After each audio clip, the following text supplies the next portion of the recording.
Bollywood silver screen presenting attack on Titan. कहानी की शुरुआत में दिखाया जाता है कि धरती पर बड़े बड़े टाइटन्स ने हमला किया, जिस वजह से धरती की लगभग पूरी आबादी खत्म हो गई। जो बचे हुए इंसान होते हैं वो अपने आप को बचाने के लिए ऊंची ऊंची दीवारें खड़ी कर देते हैं ताकि टाइटन्स दीवार के दूसरी तरफ ना आ पाए। और इसी तरह से कई साल बीत जाते हैं। 100 साल बाद दिखाया जाता है कि अब इंसान टाइटन्स को भूल चुके हैं, लेकिन आज भी दीवारों की दूसरी तरफ जाने की किसी को भी इजाजत नहीं है। दीवार के अंदर जितने भी लोग रहते हैं इन्हें 3 अलग अलग भागों में बांट दिया गया है। सबसे पहले आता है वो तबका जो अमीर है, जो इस पूरे के पूरे शहर पर रूल करता है। दूसरे वर्ग में इंडस्ट्रियल्स रहते हैं जहां पर बड़ी बड़ी फैक्ट्रीज हैं। और तीसरे वर्ग में वो लोग रहते हैं जो खेती करते हैं। इन तीनों वर्गों के लोगों को जो अलग अलग एरियाज में रहते हैं इन्हें खास हिदायत होती है कि ये एक एरिया से दूसरे एरिया में नहीं जा सकते। अब जो कृषि वर्ग होता है, जो एरिया नंबर 3 में रहता है, यहीं पर हरुमा नाम का एक लड़का रहता है जो बहुत बहादुर होता है और वो टाइटन्स पर विश्वास नहीं रखता। और उसका सपना होता है कि एक दिन वो दीवार के दूसरी तरफ जाकर उस दुनिया को भी देखेगा। वो अपने दोस्तों से इस बात को शेयर करता है और एक दिन जब उसे मौका मिलता है तो वो अपने दोस्तों के साथ दीवार के पास चला जाता है। यहाँ पर हमेशा आर्मी का पहरा रहता है, इसीलिए सोल्जर्स इन सब को पकड़ लेते हैं। और इससे पहले कि वो इन सब को मार दे, यहाँ पर आर्मी का कैप्टन आ जाता है जो हरुमा को पहले से जानता है। वो कहता है कि तुम्हें यहाँ पर नहीं आना चाहिए था, तुम यहाँ से चले जाओ और कभी दीवार के पास मत आना। पर इससे पहले कि हरुमा अपने दोस्तों के साथ यहाँ से जाता, आसपास की जमीन थर्राने लगती है, किसी को कुछ भी समझ नहीं आता। और जब ये दीवार के ऊपर देखते हैं तो वहां पर एक जलता हुआ टाइटन होता है जो कि दीवार से भी बहुत बड़ा होता है। इससे पहले इनमें से किसी ने कभी टाइटन नहीं देखा था और ये एक जायंट टाइटन है जो दीवार को अपने पैरों से ठोकर मारने लगता है। दीवार पर एक छेद भी हो जाता है। यहाँ पर जो कैप्टन होता है वो अपने सोल्जर से कहता है कि इस दैत्यनुमा टाइटन पर हमला करो, लेकिन यहाँ पर जितने भी हथियार होते हैं सरकार ने उन्हें चलाने से मना किया होता है। और अगले पल वो टाइटन यहाँ से हवा में गायब हो जाता है। किसी को भी कुछ भी समझ नहीं आता। अब उस विशाल टाइटन ने दीवार पर जो छेद किया होता है वहां से बहुत सारे टाइटन्स अंदर आ जाते हैं जो इंसानों की तरह दिखते हैं, लेकिन उनका साइज इंसानों से बहुत बड़ा होता है। आर्मी के सोल्जर्स समझ जाते हैं कि ये टाइटन्स अब इंसानों पर हमला करने वाले हैं, इसीलिए इनके पास जो तोप होती है उन तोप से वो टाइटन्स के ऊपर हमला करते हैं। हालांकि टाइटन्स को चोट पहुंचती है, लेकिन जल्दी ये सब के सब अपने आप ही रिकवर हो जाते हैं, यानी कि इन टाइटन्स को मारा नहीं जा सकता। और इसके बाद टाइटन्स इंसानों के ऊपर हमला कर देते हैं, वो कई लोगों को मार देते हैं। अब चारों तरफ अफरा तफरी होती है, इंसान अपने आप को बचाना चाहते हैं, इसीलिए सब के सब यहाँ पर जो बहुत बड़ा हॉल होता है उसके अंदर जाने लगते हैं। हरुमा और उसकी दोस्त भी वहां पर जा रहे होते हैं, लेकिन तभी हरुमा की दोस्त देखती है कि वहां पर एक बच्चा है। वो उसे बचाने के लिए चली जाती है। यहाँ पर भीड़ इतनी ज्यादा होती है कि हरुमा चाहकर भी अपनी दोस्त तक नहीं पहुंच पाता और भीड़ खुद ब खुद उसे हॉल के अंदर पहुंचा देती है। और अब हॉल का दरवाजा बंद कर दिया जाता है। हालांकि हरुमा दरवाजा खोलने की कोशिश करता है, लेकिन उसे ऐसा नहीं करने दिया जाता। और अगले पल एक फीमेल टाइटन उसकी दोस्त के पास आ जाती है और वो उसकी दोस्त को और उस बच्चे को मार देती है। हरुमा किसी तरह से उस हॉल से बाहर आ जाता है और जब वो उस हॉल के चारों तरफ देखता है तो वहां पर बहुत सारे टाइटन्स होते हैं जो उस हॉल की छत को तोड़कर इंसानों को मारना शुरू कर देते हैं। हरुमा किसी तरह से यहाँ से निकल जाता है। उसके चारों तरफ सिर्फ और सिर्फ तबाही होती है।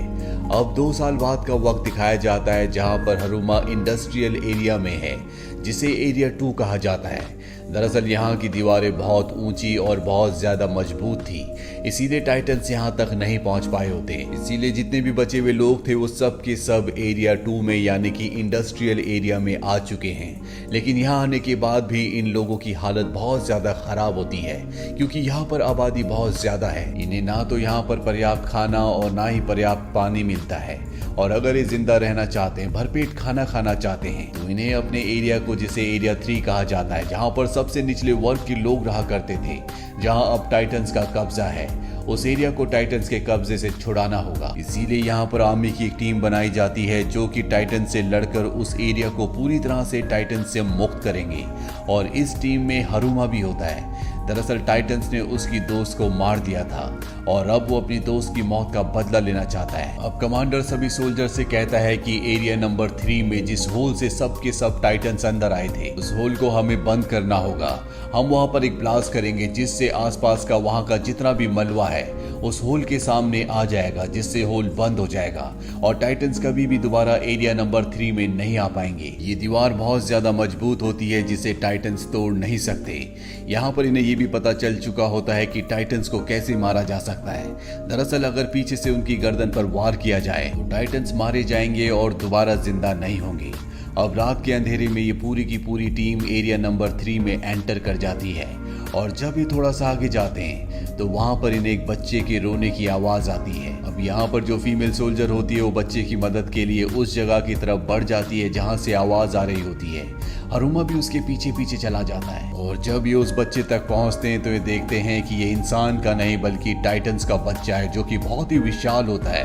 वो ऊपर से नीचे गिर जाता है, वो जोर जोर से रोने लगता है जिस वजह से सारे टाइटन्स जाग जाते हैं और वो हरुमा और उस फीमेल सोल्जर के पीछे पड़ जाते हैं। अब यहाँ पर जो कमांडर होता है वो अपनी पूरी सेना के साथ बारूद असला लेकर यहाँ से निकल जाता है और यहाँ पर हरुमा, फीमेल सोल्जर और बाकी के जो सिपाही होते हैं उनके पीछे टाइटन्स पड़ जाते हैं। वो सबको घेर लेते हैं और इससे पहले कि वो हरुमा को और फीमेल सोल्जर को मार दें, यहाँ पर हरुमा की वही दोस्त जो आज से 2 साल पहले बच्चे को बचाने की वजह से हॉल के अंदर नहीं गई थी, जिसके बारे में हरुमा को लगता था कि वो मारी गई, वो आज भी जिंदा होती है। इसका नाम मिकासा है। मिकासा के साथ एक कैप्टन भी होता है जिसका नाम शिकिसीमा है जो कई टाइटन्स को मार चुका है। वो यहाँ पर कई टाइटन्स को मार देता है और इन सब को इस जगह से बचाकर निकाल लेता है। लेकिन मिकासा अपने दोस्त हरुमा को देखकर खुश नहीं होती, उसकी आंखों में गुस्सा होता है। दरअसल आज से कई साल पहले जब उसे टाइटन ने निकल लिया था तो शिकिसीमा ने ही उसे बचाया था और उसे टाइटन से लड़ना सिखाया। उसने बताया कि टाइटन से डरना नहीं है, डर ही तुम्हारा सबसे बड़ा दुश्मन है। तुम्हें अपने गुस्से को टाइटन्स के खिलाफ इस्तेमाल करना होगा। अब यहाँ पर कमांडर भी आ जाता है और वो इन सबको सफाई देते हुए कहता है कि मैं अपने हथियारों को नहीं खोना चाहता था, इसीलिए मुझे यहाँ से जाना पड़ा। और अब इनके पास जो एक्सप्लोजिव होता है उसे ये गाड़ियों में लोड करना शुरू कर देते हैं और इससे पहले कि ये वॉल के लिए निकलते हैं यहाँ पर 2 बड़े बड़े टाइटन्स आ जाते हैं जो इनके ऊपर हमला कर देते हैं। वो 2 लोगों को मार भी देते हैं और तभी इनकी एक्सप्लोसिव से भरी हुई गाड़ी को यहाँ से कोई चुरा कर ले जाने लगता है। यहाँ पर एक लेडी होती है जिसके पति को टाइटन ने मारा था। एक्सप्लोसिव की गाड़ी को उस आदमी से छीन कर टाइटन्स के बीचों बीच ले जाती है और एक बहुत बड़ा ब्लास्ट करती है जिससे कई टाइटन्स जख्मी तो हो जाते हैं लेकिन जल्द ही उनके घाव भर जाते हैं क्योंकि टाइटन्स को मारने के लिए सिर्फ और सिर्फ उनकी गर्दन पर वार करना होता है। कमांडर जब देखता है कि पूरा का पूरा एक्सप्लोसिव अब खत्म हो चुका है तो यहाँ से निकल जाता है और बाकी बचे हुए लोगों को टाइटन्स चारों तरफ से घेर लेते हैं। और तभी हरुमा को शिकिसीमा की बात याद आती है कि टाइटन से लड़ने के लिए अपने गुस्से का इस्तेमाल करना होगा, ना कि उनसे डरना होगा। वो अपने गुस्से का इस्तेमाल करता और टाइटन्स के ऊपर हमला कर देता है। वो कई टाइटन्स को मार देता है लेकिन तभी एक टाइटन उस पर हमला करता है जिससे उसका एक पैर टूट जाता है। वहीं दूसरी तरफ उसके दोस्त को टाइटन पकड़ लेता और अपने मुंह के अंदर डाल लेता है, पर इससे पहले कि टाइटन उसे निगलता हरुमा अपने पैर कट जाने के बाद भी उठता है और वो टाइटन के ऊपर हमला करता है। वो किसी तरह से अपने दोस्त तक पहुंच जाता है जिसे टाइटन निगलने वाला होता है। वो अपने दोस्त को टाइटन के मुंह से निकाल लेता है लेकिन अब उसने अपना एक हाथ भी खो दिया है और टाइटन उसे निगल जाता है। कुछ ही सेकंड्स के बाद वो पाता है कि वो टाइटन के पेट के अंदर है। वहीं बाहर हरुमा की दोस्त मिकासा होती है। जब वो देखती है कि टाइटन ने उसके दोस्त हरुमा को निगल लिया है तो वो उसी टाइटन के ऊपर हमला कर देती है लेकिन जिस फ्लाइंग ऑब्जेक्ट पर वो होती है वो खराब हो जाता है, वो नीचे गिर जाती है और उसके सामने वही टाइटन है जिसने हरुमा को निगला है और अब वो मिकासा को भी खत्म करने वाला है। पर इससे पहले कि वो ऐसा करता उसका पेट फट जाता और उसके अंदर से एक दूसरा टाइटन निकलता है जो बहुत ही खतरनाक होता है। पर वो इंसानों के ऊपर हमला नहीं करता बल्कि वो दूसरे टाइटन्स के ऊपर हमला कर देता है और जब सब उसे ध्यान से देखते हैं तो ये और कोई नहीं बल्कि हरुमा होता है। हरुमा सभी टाइटन्स को मार देता है पर अब वो खुद भी कमजोर पड़कर जमीन पर गिर जाता है और तभी शिकिसीमा कहता है इसकी गर्दन के पीछे वाले हिस्से को काट दो। मिकासा ऐसा ही करती है, वो उसके गर्दन के पीछे वाले हिस्से को काट देती है और अगले पले देखते हैं कि वहां पर हरुमा अपने असली रूप में है। उसने अपना जो हाथ और पैर खोया था अब वो वापस आ चुका है। ऐसा लगता है मानो उसका दोबारा से जन्म हुआ है। वहीं ऊपर से शिकीशिमा सेब खाता हुआ ये सब कुछ देख रहा होता है। उसके चेहरे पर एक मुस्कुराहट होती है। उसे देखकर ये लग रहा होता है जैसे उसे सब कुछ पहले से पता था कि ये सब होने वाला है। यहाँ से कहानी फ्लैशबैक में जाती है जहाँ पर हरुमा एक छोटा बच्चा होता है। उसके पिता एक वैज्ञानिक होते हैं और वो हरुमा की बॉडी में एक वैक्सीन को इंजेक्ट करते हैं। हालांकि हरुमा की मॉम ऐसा करने से उन्हें मना करती है, पर हरुमा के पिता कहते हैं कि आने वाले वक्त में जब हरुमा बड़ा हो जाएगा तो वो इंसानियत को बचाने के लिए एक बहुत बड़ा रोल प्ले करेगा। तभी यहाँ पर कुछ गवर्नमेंट एम्प्लॉयज आ जाते हैं, यानी कि आर्मी के लोग, और ये सब के सब हरुमा को छुपा देते हैं। गवर्नमेंट को यहाँ पता चल चुका होता है कि हरुमा के पिता यहाँ पर कोई एक्सपेरिमेंट कर रहे हैं, और ये वो वक्त होता है जब किसी भी तरह का वैज्ञानिक एक्सपेरिमेंट करना पूरी तरह से बैन होता है। वो हरुमा के पिता के सारे एक्सपेरिमेंट्स को जला देते हैं। उस वक्त हरुमा के पिता के साथ आर्मी के वो कैप्टन भी होते हैं जिन्होंने इस कहानी की शुरुआत में हरुमा और उसके दोस्तों को वॉल के पास बचाया था। दरअसल वो हरुमा के पिता के दोस्त थे, इसीलिए वो हरुमा को शुरू से पसंद करते थे, और अब हरुमा और उसकी मॉम को यहाँ से आर्मी वाले अपने साथ ले जाते हैं। कहानी वापस प्रेजेंट में आती है जहाँ पर कमांडर ने हरुमा को बांध रखा होता है। हरुमा को खुद भी समझ नहीं आता कि कैसे वो एक टाइटन में कन्वर्ट हो गया था, लेकिन कहीं ना कहीं उसे खुशी थी क्योंकि उसने अपने साथियों की जान बचाई थी। अब कमांडर हरुमा को एक दुश्मन समझता है, उसे सबके लिए खतरा समझता है, इसीलिए वो हरुमा को बांध देता है। साथ ही वो नहीं चाहता कि इस दुनिया में किसी तरह के कोई भी एक्सपेरिमेंट्स हो। यहाँ पर हरुमा के पिता का दोस्त कैप्टन भी होता है। वो कमांडर से कहता है कि हरुमा को तुम्हें छोड़ देना चाहिए, वो हम सब की मदद कर सकता है। और जब कमांडर देखता है कि कैप्टन उसके फेवर में बोल रहा है तो वो कैप्टन को मार देता है। पर मरने से पहले कैप्टन हरुमा को बता देता है कि तुम्हारी मॉम और डैड का कातिल और कोई नहीं बल्कि कमांडर है, और अब हरुमा को पता है कि उसके माता पिता को किसने मारा था। इसीलिए हरुमा और उसके सभी साथी कमांडर के खिलाफ हो जाते हैं। पर इससे पहले कि कमांडर सबको मारता, ऊपर से एक बहुत बड़ा टाइटन नीचे आकर गिरता है। वो इनके ऊपर हमला कर देता है। इस हमले में कमांडर मारा जाता है और अब वो टाइटन हरुमा को अपने साथ लेकर यहाँ से निकल जाता है।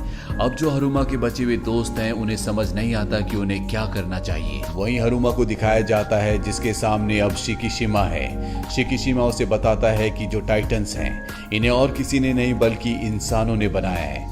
दरअसल तुम्हारे पिता ही वो वैज्ञानिक थे जिन्होंने एक्सपेरिमेंट किया था। दरअसल वो आर्मी के लिए बहुत ही खतरनाक जैविक हथियार बना रहे थे, लेकिन उन जैविक हथियारों को वो कंट्रोल नहीं कर पाए और वो वायरस बहुत जल्दी दुनिया में फैल गया, जिससे इंसान टाइटन्स में बदल गए और उन्होंने इंसानों के ऊपर ही हमला कर दिया। वो हरुमा को बताता है कि तुम्हारे पिता टाइटन्स को खत्म करना चाहते थे, जिसके लिए उन्होंने बहुत सारे एक्सपेरिमेंट्स भी किए, एक वैक्सीन भी बनाया, जिस वैक्सीन को उन्होंने तुम्हारी बॉडी के अंदर इंजेक्ट कर दिया।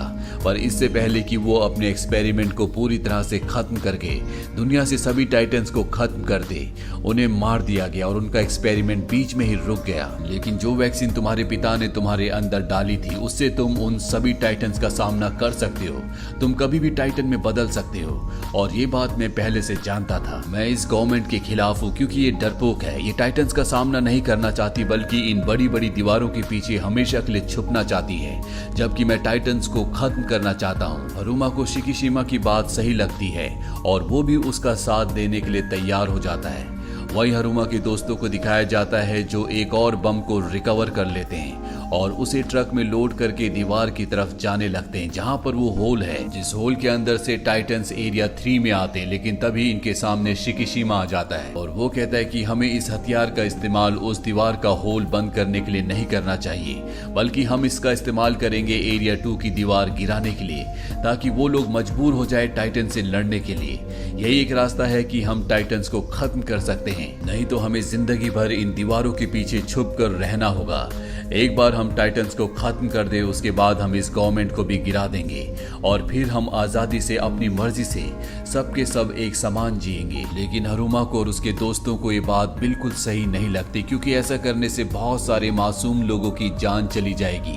हरुमा उसके खिलाफ हो जाता है और इसके बाद शिकीशिमा एक बार फिर से टाइटन में बदल जाता है। दरअसल इससे पहले जिस टाइटन ने हरुमा को कमांडर से बचाया था और कमांडर को मार दिया था वो और कोई नहीं बल्कि खुद शिकीशिमा था। और अब यहाँ पर शिकीशिमा जो कि टाइटन बन चुका है उसे रोकने के लिए हरुमा भी टाइटन बन जाता है। इन दोनों के बीच में एक घमासान फाइट होती है, लेकिन शिकिशिमा हरुमा से बहुत ज्यादा स्ट्रांग होता है। उसकी फाइटिंग स्किल्स उससे ज्यादा अच्छी होती है, इसीलिए वो हरुमा पर पूरी तरह से हावी हो जाता है। पर हरुमा हार नहीं मानता और वो शिकिशिमा से लड़ता है और किसी तरह से उसे हरा देता है। और इसके बाद उनके पास जो एक्सप्लोजिव होता है, हरुमा उसे दीवार के उस हिस्से में लगा देता है जहां पर उसे लगाना चाहिए था। लेकिन तभी दीवार के ऊपर हम कमांडर को देखते हैं जो अभी भी जिंदा होता है। दरअसल इस कहानी की शुरुआत में दीवार के पीछे जो बहुत बड़ा जाइंट टाइटन आया था जिसने दीवार पर छेद किया था, वो और कोई नहीं बल्कि खुद कमांडर था। दरअसल कमांडर चाहता है कि हमेशा इंसान टाइटन से डर कर रहे, वो उनका खात्मा नहीं करना चाहता। लेकिन अब जब एक कमांडर के ऊपर तीर से हमला करते हैं तो वो एक बार फिर से उसी जाइंट टाइटन में बदल जाता है और हरुमा चाहकर भी उसका अकेला सामना नहीं कर सकता। लेकिन अब शिकिशिमा भी हरुमा का साथ देता है और ये दोनों के दोनों मिलकर उस जाइंट टाइटन से लड़ते हैं।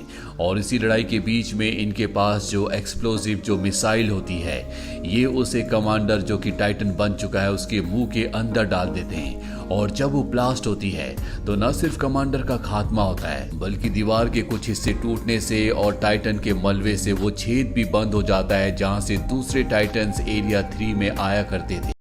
यानी कि अब ये जगह पूरी तरह पहले की तरह सुरक्षित हो चुकी है। वहीं हरुमा को और मिकासा को दिखाया जाता है जो दीवार के ऊपर खड़े होते हैं। जैसा कि हरुमा का हमेशा से सपना था कि वो दीवार की दूसरी तरफ की दुनिया को देखना चाहता था और यहाँ से उसे विशाल समंदर दिखता है। इन दोनों ने अपनी जिंदगी में पहली बार समंदर को देखा है, जिसे देखकर हरुमा और मिकासा बहुत खुश होते हैं। इसी के साथ ये कहानी यहीं पर खत्म हो जाती है। उम्मीद करते हैं कि ये कहानी आपको पसंद आई होगी।